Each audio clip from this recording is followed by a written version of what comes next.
Bonjour à tous et bienvenue dans ce deuxième épisode sur comment apprendre la CSFML. Cette fois-ci, nous allons voir les sprites, comment dessiner votre première image sur votre window. La dernière fois, on avait vu comment afficher une window, mais elle était vide, toute noire, sans interaction certes, mais surtout sans image. Alors aujourd'hui, on va pas forcément rentrer dans les détails de comment interagir avec ce sprite, mais déjà comment en dessiner un tout simplement. Alors sans plus attendre, commençons.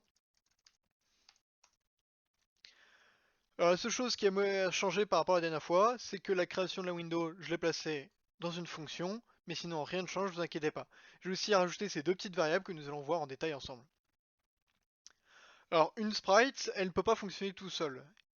Elle marche déjà au minimum avec une texture surtout. Cette texture, voyez ça comme l'image que vous voulez appliquer et le sprite comme un peu une forme. C'est-à-dire que vous prenez une texture qui est l'image en elle-même et vous l'appliquez sur un rectangle. Ce rectangle sera votre sprite. Donc, sans plus attendre, commençons. Notre sprite, pour qu'il puisse fonctionner, il faut qu'on le crée. Pour ça, on va utiliser la fonction sf sprite create. Ni plus ni moins, sans argument. Maintenant que cela est fait, il faut qu'on initialise notre texture.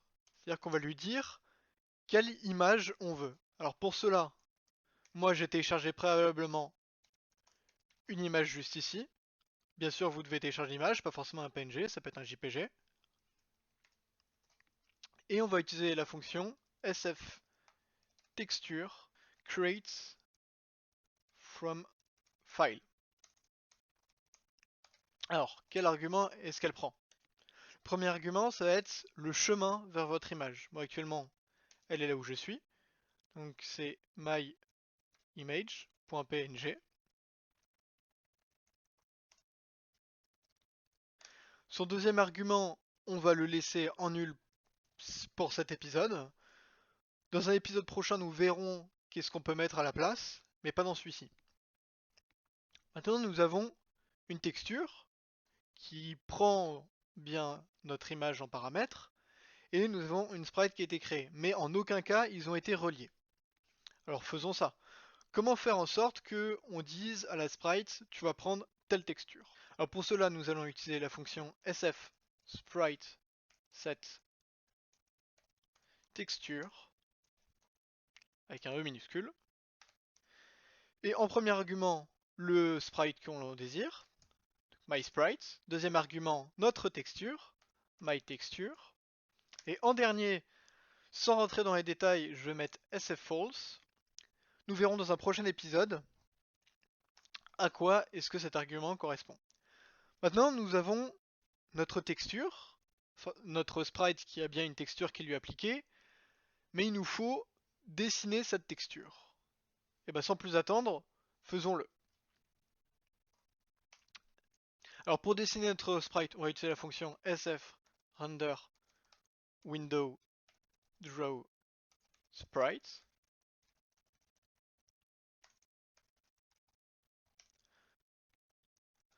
Pourquoi une render window? Tout simplement, pourquoi SF render window et pas juste window? Parce qu'on utilise une render window et pas une simple window. Je ne rentrerai pas dans les détails de la différence entre telle et telle, je vous laisserai lire la documentation pour ça. Le premier argument va être la window que l'on désire utiliser. Le deuxième, notre sprite qu'on désire dessiner. Et en dernier, je vais mettre en nul, encore une fois, sans rentrer dans les détails de pourquoi. Je me suis juste trompé ici. C'est WinW. Voilà, comme ça. Et compilons. Ça compile, lançons le programme.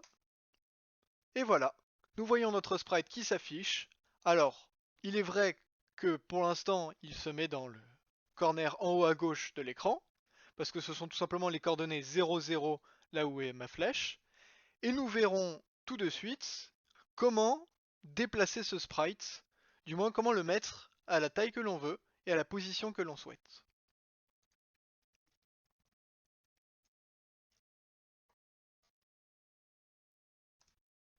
Alors, pour positionner le sprite où l'on souhaite, on va utiliser un sf vector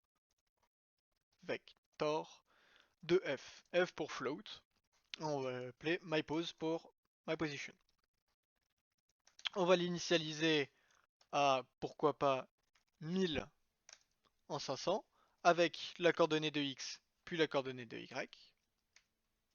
Et maintenant, on va dire à notre texture de prendre cette position. Pour cela, on va faire sf sprite set position. Avec en premier argument mySprite et en deuxième argument myPose. Compilons. Lançons le programme. Et nous voyons que cette fois-ci, le sprite a changé de position. Il n'est plus en haut à gauche, mais s'est déplacé en bas à droite. À se rappeler que plus l'on va à droite, plus le x augmente, et plus on descend, plus le y augmente. Maintenant, comment changer la taille de notre sprite? Voyons ça. Pour cela, on va utiliser à nouveau un sfvector de f, sf vector de f. Cette fois-ci, nous allons l'appeler scale, vous comprendrez pourquoi. Et on va décider par exemple de le réduire. Donc on va mettre 0,5 et 0,5 qui sont tout simplement les facteurs de réduction. Donc cette fois-ci on décide de le réduire de moitié. Et pour réduire, on va utiliser cette fonction sfvector_scale avec en premier argument notre sprite, mySprite, et en deuxième argument notre vecteur de f. Donc compilons, lançons, et on voit que notre sprite a bien changé de taille. Ce sera tout pour aujourd'hui. J'espère que cette vidéo vous aura appris et que vous aurez retenu comment positionner un sprite, comment le changer de place et comment changer sa taille. Je vous dis à la prochaine vidéo.